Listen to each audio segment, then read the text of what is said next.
Mientras tanto, el profeta Eliseo mandó llamar a un miembro del grupo de profetas. «Prepárate para viajar», le dijo, «y llévate este frasco de aceite de oliva. Ve a Ramot de Galaad y busca a Jehú, hijo de Josafat, hijo de Nimsi. Llévalo a un cuarto privado, lejos de sus amigos, y derrama el aceite sobre su cabeza. Dile, esto dice el Señor, yo te unjo para que seas rey de Israel. Luego abre la puerta y corre por tu vida». Entonces el joven profeta hizo lo que se le indicó y fue a Ramot de Galaad. Cuando llegó encontró a Jehú sentado junto con otros oficiales del ejército. «Tengo un mensaje para usted, comandante», le dijo. «¿Para quién de nosotros?», preguntó Jehú. «Para usted, comandante», le contestó. Entonces Jehú dejó a los otros y entró en la casa. Acto seguido, el joven profeta derramó el aceite sobre la cabeza de Jehú y dijo, «Esto es lo que el Señor Dios de Israel dice. Yo te unjo rey del pueblo del Señor, Israel. Tú destruirás a la familia de Acab, tu amo.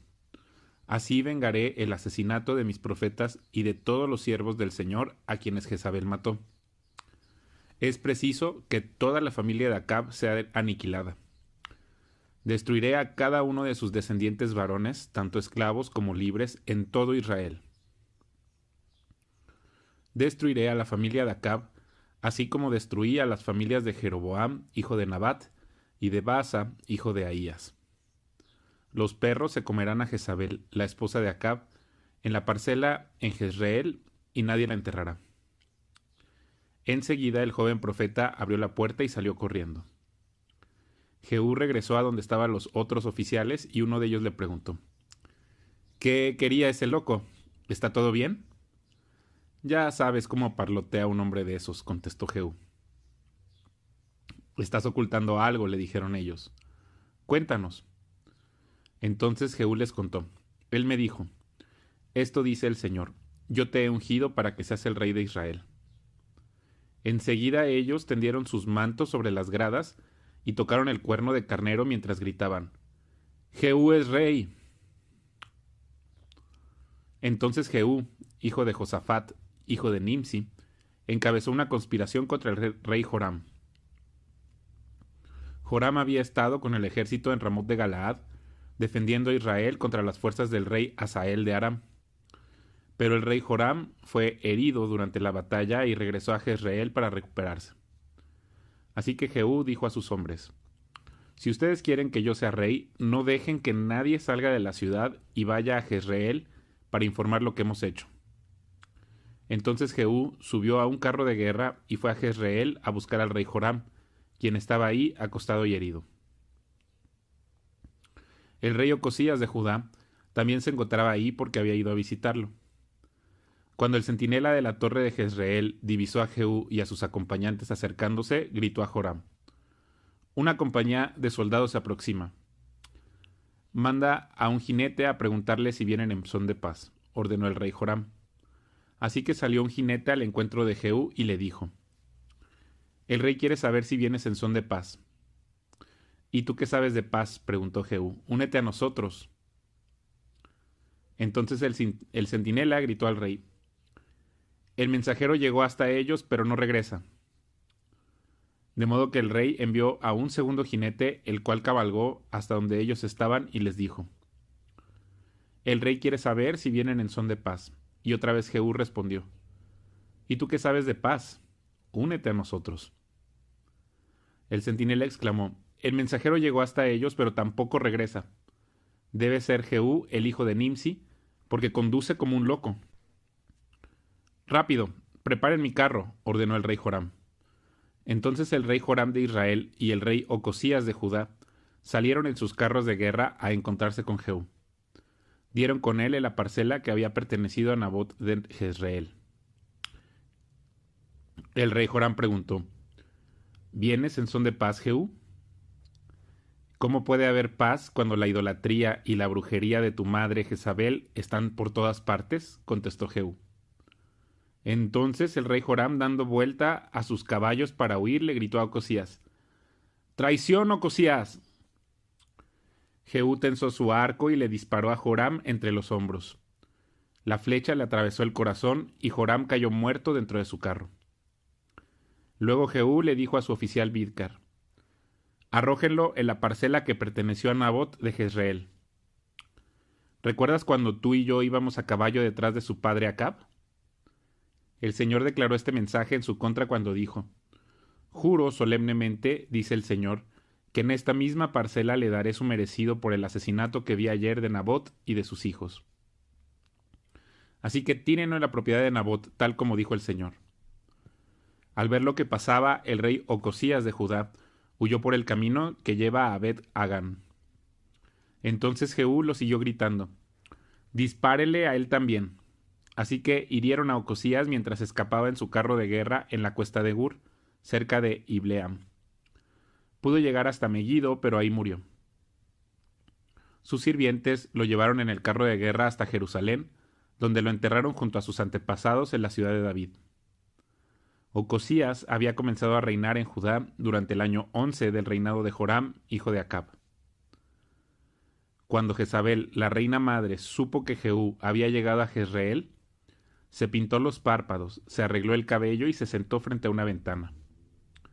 Cuando Jehú entró por la puerta del palacio, ella le gritó: ¿has venido en son de paz, asesino?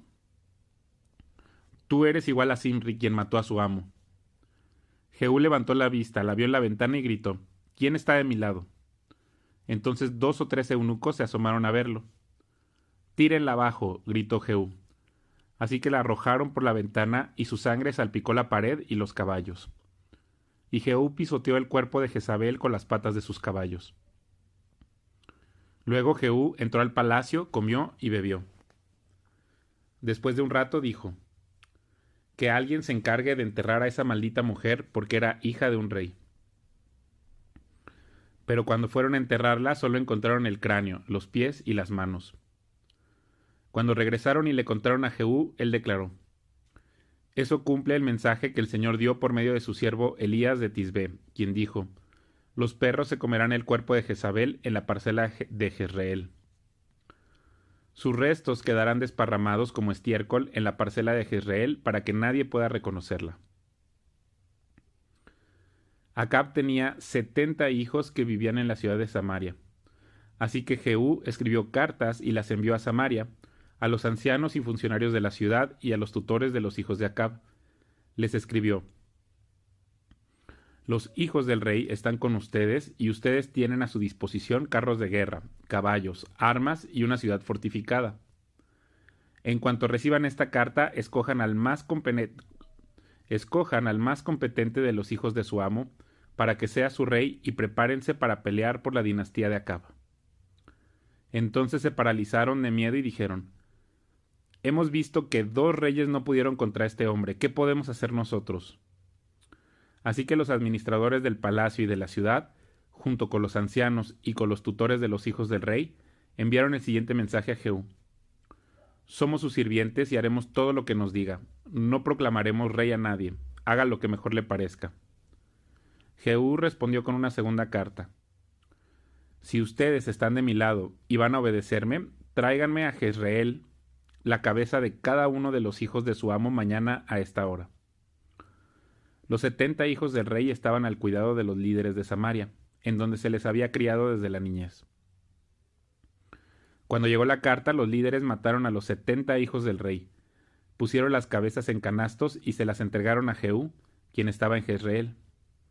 Un mensajero fue a ver a Jehú y le dijo: han traído las cabezas de los hijos del rey. Entonces Jehú ordenó: apílenlas en 2 montones a la entrada de la puerta de la ciudad y déjenlas ahí hasta la mañana. Al día siguiente Jehú salió y habló a la multitud que se había juntado. Ustedes no tienen la culpa, les dijo. Yo soy el que conspiró contra mi amo y lo mató. ¿Pero quién mató a todos estos? No tengan duda de que se cumplirá el mensaje que el Señor dio acerca de la familia de Acab. El Señor declaró por medio de su siervo Elías que esto sucedería. Después Jehú mató a los demás parientes de Acab que vivían en Jezreel, a todos sus funcionarios importantes, a sus amigos personales y a sus sacerdotes. Así fue como a Acab no le quedó ningún descendiente. Entonces Jehú partió hacia Samaria.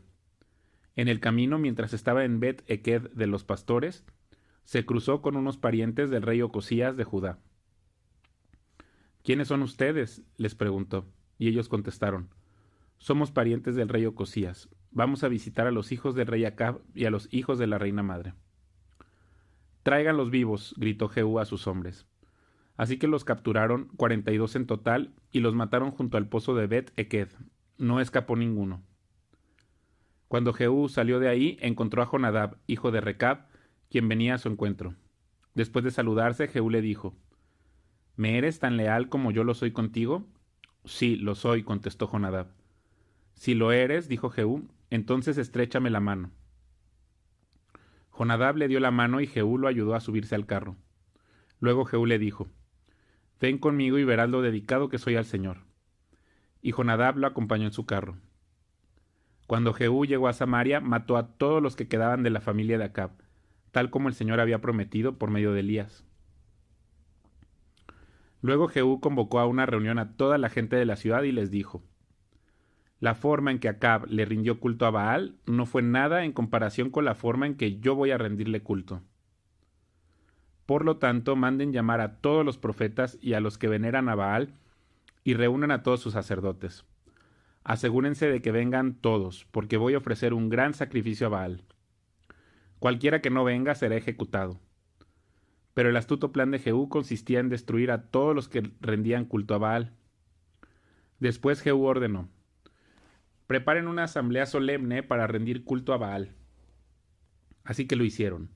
Mandó mensajeros por todo Israel para convocar a los que veneraban a Baal.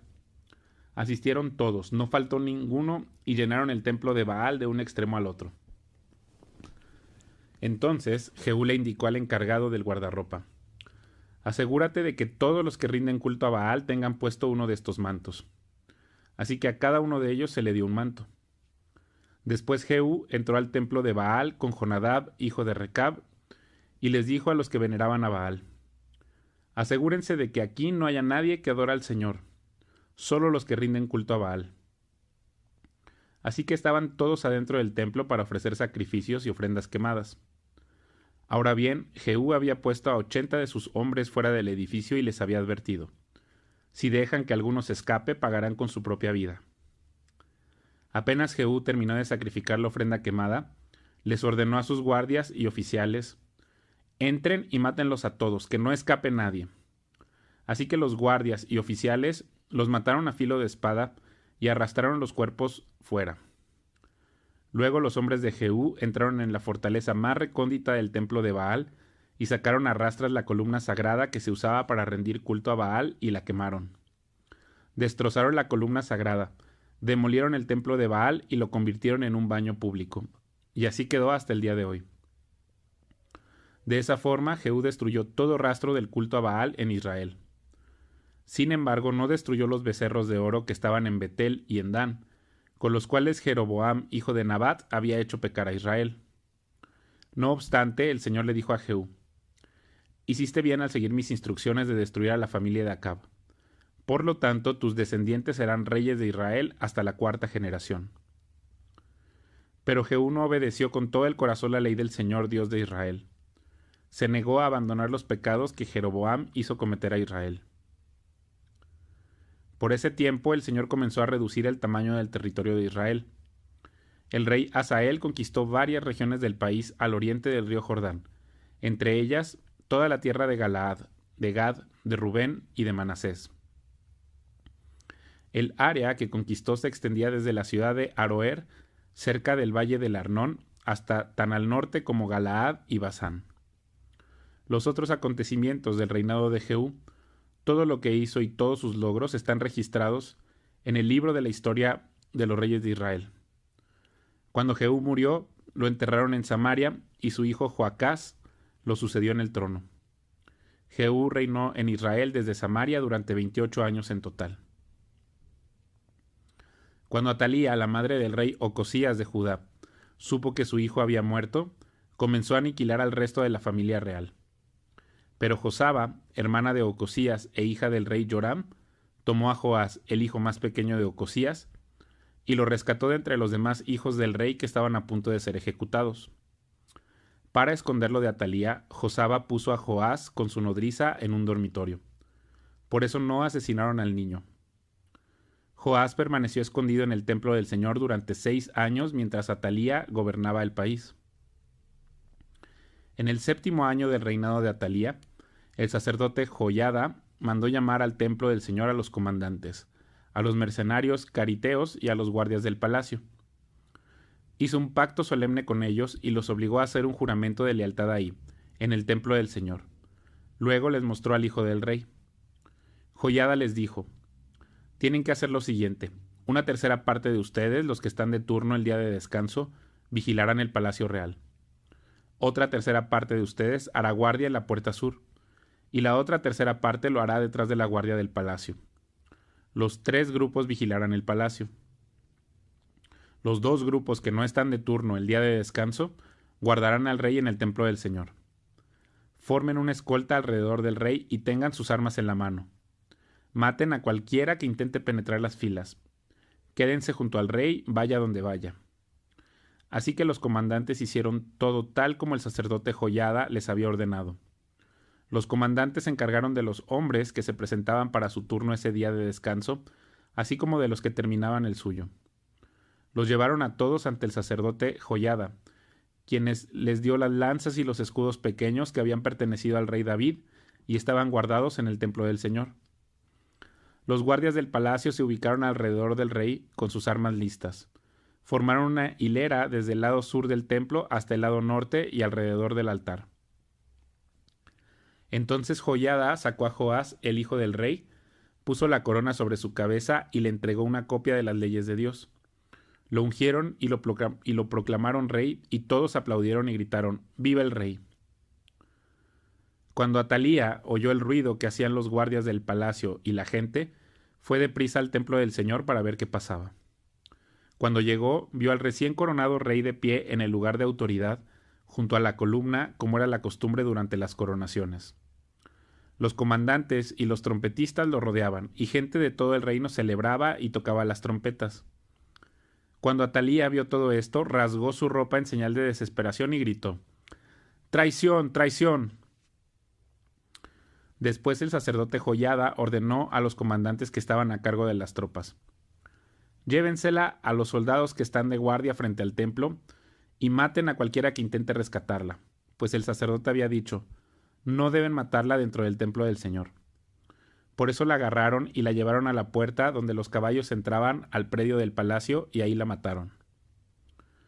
Luego Joiada hizo un pacto entre el Señor y el rey y el pueblo, de que serían el pueblo del Señor. También hizo un pacto entre el rey y el pueblo.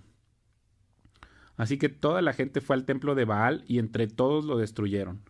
Demolieron los altares, hicieron pedazos los ídolos y mataron a Matán, el sacerdote de Baal, frente a los altares. El sacerdote Joiada puso guardias en el templo del Señor. Después los comandantes, los mercenarios cariteos, los guardias del palacio y toda la gente del reino escoltaron al rey desde el templo del Señor. Pasaron por la puerta de la guardia y entraron al palacio, y el rey se sentó en el trono real. Toda la gente del reino se alegró y la ciudad estaba tranquila porque Atalía había sido ejecutada en el palacio del rey. Joás tenía 7 años cuando subió al trono. Joás comenzó a gobernar Judá durante el 7º año del reinado de Jehú en Israel y reinó en Jerusalén 40 años. Su madre se llamaba Sibia y era de Beerseba. Durante toda su vida Joás hizo lo que era agradable a los ojos del Señor, porque el sacerdote Joiada lo aconsejaba.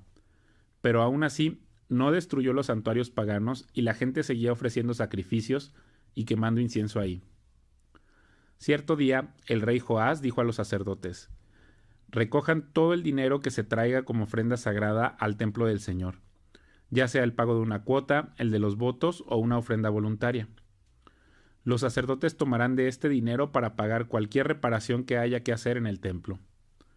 Sin embargo, en el año 23 del reinado de Joás, los sacerdotes aún no habían reparado el templo. Entonces el rey Joás mandó a llamar a Joiada y a los demás sacerdotes y les preguntó: ¿por qué no han reparado el templo? Ya no tomen más dinero para sus propias necesidades. De ahora en adelante todo debe usarse en la reparación del templo. Así que los sacerdotes acordaron no aceptar más dinero de la gente y también estuvieron de acuerdo en que otros tomaran la responsabilidad de reparar el templo. Luego el sacerdote Joiada tomó un cofre grande, le hizo un agujero en la tapa y lo puso al lado derecho del altar en la entrada del templo del Señor. Los sacerdotes que cuidaban la entrada ponían dentro del cofre todas las contribuciones de la gente. Cada vez que el cofre se llenaba, el secretario de la corte y el sumo sacerdote contaban el dinero que la gente había traído al templo del Señor y después lo metían en bolsas. Luego, entregaban el dinero a los supervisores de la construcción, quienes a su vez lo usaban para pagarle a la gente que trabajaba en el templo del Señor. Los carpinteros, los constructores, los albañiles y los picapiedreros. También utilizaron el dinero para comprar la madera y la piedra labrada necesarias para reparar el templo del Señor, y pagaron todo tipo de gasto relacionado con la restauración del templo. El dinero que se traía al templo no se usó para hacer copas de plata, ni despabiladeras, tazones, trompetas, ni otros objetos de oro o de plata para el templo del Señor. Se asignó a los trabajadores, quienes lo utilizaron para hacer las reparaciones del templo. No fue necesario pedir cuentas de este dinero a los supervisores de la construcción, porque eran hombres honestos y dignos de confianza. Sin embargo, el dinero que se recibió de ofrendas por la culpa y de ofrendas por el pecado no se llevó al templo del Señor. Se le entregó a los sacerdotes para su uso personal. En esos días, el rey Hazael de Aram entró en guerra contra Gat y la tomó. Luego se dirigió a atacar Jerusalén. Entonces el rey Joás recogió todos los objetos sagrados que Josafat, Joram y Ocosías, los reyes anteriores de Judá, habían dedicado junto con los que él mismo había dedicado. Después le envió todo a Hazael, junto con el oro que había en los tesoros del templo del Señor y en el palacio real. Como resultado, Hazael suspendió su ataque a Jerusalén.